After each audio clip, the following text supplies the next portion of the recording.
कैसे हो फ्रेंड्स। आशा रखते हैं कि आप सब कुशल होंगे। तो आपकी अपनी यूट्यूब चैनल एजुकेशन का सफ़र में मैं आप सबका दिल से स्वागत करता हूं, जहां आज हम आपको बताने वाले हैं कुछ इंटरेस्टिंग बातें।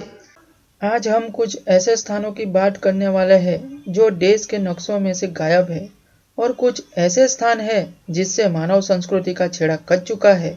इस स्थान की मुलाकात लेना जान का खतरा बन चुका है, और कुछ सत्ताधारियों के लिए ही ये स्थान के द्वार खुले हैं। तो आइए जानते हैं कुछ ऐसे स्थानों के बारे में जो प्रतिबंधित है और वहां जाना मुलाकातियों के लिए अवकार्य नहीं है। प्रथम स्थान है विटेनुम टाउनशिप, ऑस्ट्रेलिया। पश्चिम ऑस्ट्रेलिया में विटेनुम नाम की 150 मकानों की टाउनशिप यानी वसाहत है। भौगोलिक स्थान को बताने के लिए इसका नाम यहाँ के नक्शे में लिखा गया है, लेकिन ऑस्ट्रेलिया के नक्शे में विटेनुम दिखाया नहीं है। विटेनुम दिशा दिखाने वाली सभी सड़कों संकेतों को सरकार ने हटा दिया है। जून 2007 के बाद कायदेसर विटेनुम का अस्तित्व मिट चुका है। एक समय पर वहां एस्बेस्टोस का खनन बड़े पैमाने में चलता था। खनिक और उनके परिवारों को समायोजित करने के लिए 1951 में टाउनशिप बनाया गया था। एस्बेस्टोस उस समय एक मूल्यवान खनिज था। एस्बेस्टोस का वाणिज्यिक खनन पहले इटली में 1868 में और फिर कनाडा में 1878 में शुरू हुआ।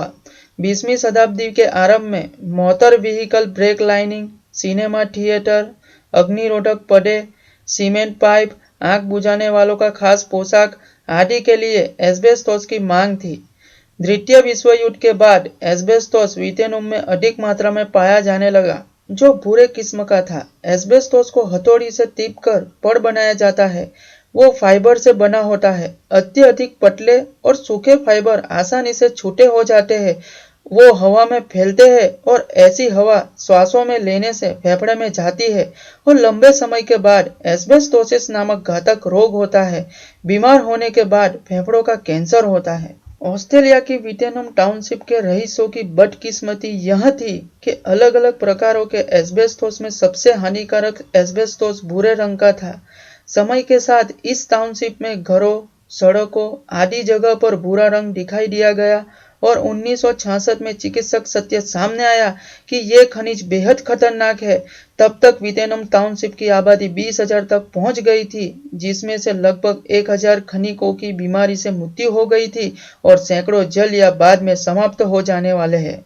1966 में खनन बंद कर दिया गया और सरकार ने लोगों को टाउनशिप छोड़ने की सलाह दी। कुछ निवासियों ने सलाह का पालन किया, बाकी जो थे वो जाना नहीं चाहते थे।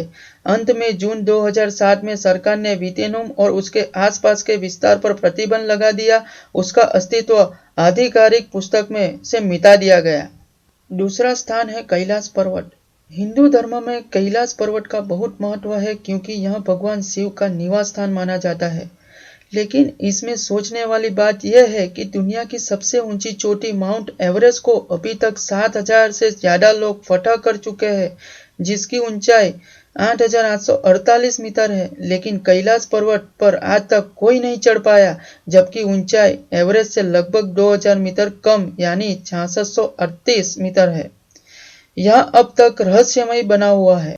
कैलाश पर्वत और कैलाश क्षेत्र पर दुनिया भर के वैज्ञानिकों ने रिसर्च की है। इस पर रिसर्च करने वाले ह्यूरटलीज ने कैलाश पर्वत पर चढ़ने को असंभव बताया है। इसके अलावा एक दूसरे पर्वतारोही कर्नल आर.सी. विल्सन ने बताया कि जैसे ही मुझे लगा कि मैं एक सीधे रास्ते से कैलाश पर्वत के शिखर पर चढ़ सकता हूँ, भयानक बर्फबारी ने रास्ता रोक दिया और चढ़ाई को असंभव बना दिया। कई पर्वतारोहियों का दावा है कि कैलाश पर्वत पर चढ़ना असंभव है।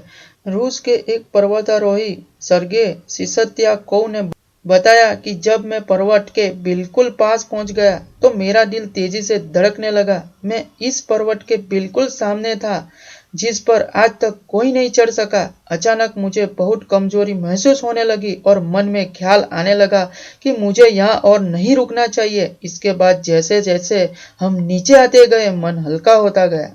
कैलाश पर्वत पर चढ़ने की आखिरी कोशिश लगभग 18 साल पहले यानी कि साल 2001 में की गई थी, जब चीन ने स्पेन की एक टीम को कैलाश पर्वत पर चढ़ने की अनुमति दी थी।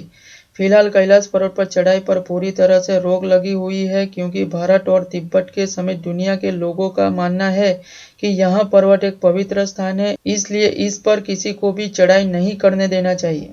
हालांकि कहते हैं कि 92 साल पहले यानी कि साल 1928 में एक बौद्ध भिक्षुक मिलारेपा ही कैलाश पर्वत की तलहटी में जाने और उस पर चढ़ने में सफल रहे थे। वहां इस पवित्र और रहस्यमय पर्वत पर जाकर जिंदा वापस लौटने वाले दुनिया के पहले इंसान थे। इसका उल्लेख पौराणिक साहित्यों में भी मिलता है।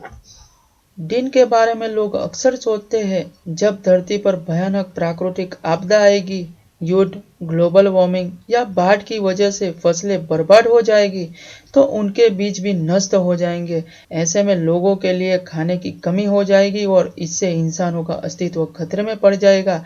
इसी बात को ध्यान में रखते हुए वैज्ञानिकों ने साल 2008 में उसका एक अनोखा सॉल्यूशन निकाला, जिसकी मदद से वे पूरी दुनिया की प्रमुख फसलों के बीज को डीप फ्रीज करना चाहते थे। इसी बात को ध्यान में रखते हुए साइंटिस्ट ने नॉर्वे में नॉर्थ पोल के पास डूम्सडे वॉल्ट बनाई है। डूम्सडे वॉल्ट का इस्तेमाल करने वाला सीरिया पहला देश था। सिविल वॉर के दौरान सूखे इलाकों में अनाज की कमी हो गई थी। ऐसे में पहली बार वॉल्ट का इस्तेमाल किया गया था। क्या है डूम्सडे वॉल्ट? नॉर्वे और नॉर्थ पोल के पास डूम्सडे वॉल्ट 26 फरवरी 2008 में खोला गया। जमीन से लगभग 120 मीटर नीचे बनाए गए इस तय खाने के दरवाजे बुलेट प्रूफ है, जिसे मिसाइल से भी भेदा नहीं जा सकता। यहाँ न्यूक्लियर वॉर, महामारी, प्रलय जैसी स्थिति के बाद धरती पर खेती को दोबारा शुरुआत करने के लिए वॉल्ट मदद करेगी। इस वॉल्ट में दुनिया के करीब सभी देशों के 8,07,000 से भी ज्यादा फसलों के बीज, फलियां, गेहूं, चावल के सैंपल जमा किए गए हैं। 2016 में मार्च के अलावा मई महीने में भी इस वॉल्ट में बड़ी तादाद में बीजों को जमा करवाया गया था। ग्रेट्स फाउंडेशन और अन्य देशों के अलावा नॉर्वे गवर्नमेंट ने वॉल्ट बनाने के लिए 60 करोड़ रुपए दिए थे। ये एक प्रकार का बीज बैंक है जिसका मकसद महाविनाश की स्थिति में आने वाली पीढ़ियों के लिए बीज उपलब्ध कराना है। इस तिजोरी को एक साल में सिर्फ 3 या 4 बार बीज जमा करने के लिए खोला जाता है। क्या है डूम्सडे वॉल्ट की खास बात? ग्रे कंक्रीट का 400 फुट लंबा टनल माउंटेन में बनाया गया है। ये जगह पूरी तरह से बर्फ से ढकी हुई है। इसे इस तरह डिजाइन किया गया है कि बिजली न होने की स्थिति में भी इसमें वॉल्ट में 8,07,000 से ज्यादा किस्म के बीज रखे जा चुके हैं, जबकि इसकी कैपेसिटी करीब 45 लाख किस्म के बीज को संरक्षित करने की है। यहाँ अपने देश के बीज संरक्षित करने के लिए खाता धारकों को एक डिपॉजिट एग्रीमेंट नॉर्वे की सरकार के साथ साइन करना होता है। एग्रीमेंट की खास बात यह भी है कि इसमें साफ लिखा है कि नॉर्वे जमा किए गए बीज पर अपना मालिकाना हक नहीं जता सकता, यानी कि बीज जिस देश के है वही उसका मालिक है।